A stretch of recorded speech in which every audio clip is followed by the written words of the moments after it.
আমি মাননীয় মুখ্যমন্ত্ৰী মহোদয়ক মই ৰিকুৱেষ্ট কৰিম, তেওঁ আইন মানে না নামানে, সিটো ল পঢ়িছে, কোনটো আৰ্টিকলত কি আছে না আছে চব সিহঁতে জানে। গতিকে তেওঁলোকে এজন গুৱাহাটী হাইকোৰ্টত তেওঁলোকে 7 বছৰ মানে ওকালতি কৰিছিলে। মাননীয় মুখ্যমন্ত্ৰী মহোদয় বহুত উচ্চ শিক্ষিত মানুহ হয়। গতিকে যে ধৰণৰ যে কথাটো যি আইন যধে মধে আইন আনিছে, যধে মধে কাম কৰি আছে, এইটো আমি কেতিয়াও গ্ৰহণযোগ্য নহয়। ইকুৱেল টু পিপুল ল, আইন সকলে কাৰণে সমান, এইটো 14 নং দফাত স্পষ্টভাৱে লিখা আছে। আৰু 19 নম্বৰ আৰ্টিকেলত কোৱা হৈছে আমাৰ বাক স্বাধীনতা দিয়া আছে। আমাৰ বাক স্বাধীনতা কিয় বঞ্চিত কৰিব লাগে? এতিয়া আমি 14ৰ পৰা যদি ক'বলৈ যাওঁ 35 নম্বৰ আৰ্টিকেলৰ ভিতৰতে কোনো এটা আৰ্টিকেলতো কোৱা নাই যে আমাৰ গৰু মাংস নিষিদ্ধ বুলি।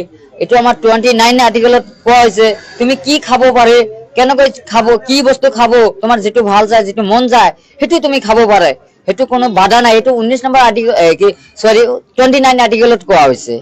আৰু 25ত কৈছে আমাৰ সাজ পোছাক আমি কি পিন্ধিম, কেনেকৈ চলিম, সেইটো এটা কোৱা হৈছে। কিন্তু কোনো এটা আৰ্টিকেলত দেখা নাই। সংবিধানত আমাক খাবলৈ দিছে, মামা যি কৰিব সেইটো কৰে, এইটোতো আমি কেতিয়াও গ্ৰহণযোগ্য নহয়। হয়, এইটো ইছলাম ধৰ্মক টাৰ্গেট কৰা বুলি মই ভাবো, কাৰণ এইটো টাৰ্গেট কৰিছে। হা, আমি মানুহ গণহত্যা নিষিদ্ধ ব্যৱহাৰ কথা যদি ক'বলৈ যাওঁ যে কিছুমান চাইডত আমি অপেনলি দেখা পাওঁ, যেনেকুৱা হাতীগাঁও চাইডত আমি গৰু মাংস অপেনলি চলি আছে, সেইটো আছে।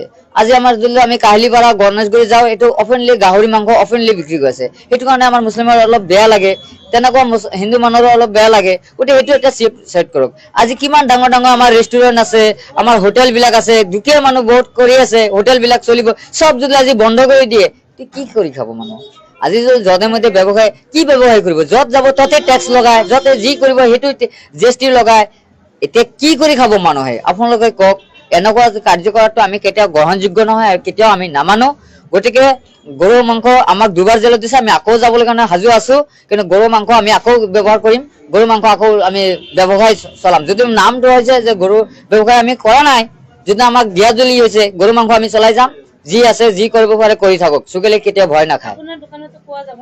এতিয়া মোৰ দোকানত চাহ দি দিছো, মই চাহ দোকানত তেতিয়া নাপাওঁ, কিন্তু মই যদি কৰো সেইটো আমি স্পেচিয়েলি বেলেগ ঠাইত কৰিম, কিন্তু এইটোত নহয়। কাৰণ এইটো আমি এটা ষ্ট্ৰীট টাইম উইথ চুগলি এটা চাহ দোকান হয়, তাত আমি এইটো বেলেগ কিছু আনিব নোৱাৰিম নহয়। গতিকে আমি যদি ব্যৱহাৰ কৰো, আমাৰ হোটেল আছে ইয়াতে, দিছপুৰতে আমাৰ হোটেল, গৰু মাংসৰ হোটেল আছে ইয়াতে। আজমেৰী যিটো হোটেল এইটো আমাৰে হোটেল হয়, গতিকে মোৰ হোটেল হয়, এইটো মোৰ দাদাৰ হোটেল মানে মোৰ হোটেল হয়। গতিকে ইয়াত যিমান কেইটা হোটেল আছে চব গৰুৰ মাংস চলি আছে, সেইবিলাক যদি বন্ধ কৰি দিয়ে আমি ক'ত যাম? গতিকে আমাৰ দাদাৰ হোটেল মানে কি মোৰ হোটেল হয়। মই মাজে মাজে তাক আমি হোটেলত আমি কাম কৰো কেতিয়াবা। এতিয়া আমি 2 দিন ধৰি আমি চাহ দোকান দিছো, কেতিয়াবা আমি তাতেও আমি কাউণ্টাৰত বহি থাকো। কিন্তু সেইবিলাক যদি ব্যৱসায় বন্ধ কৰে আমি কেনেকৈ হ'ব?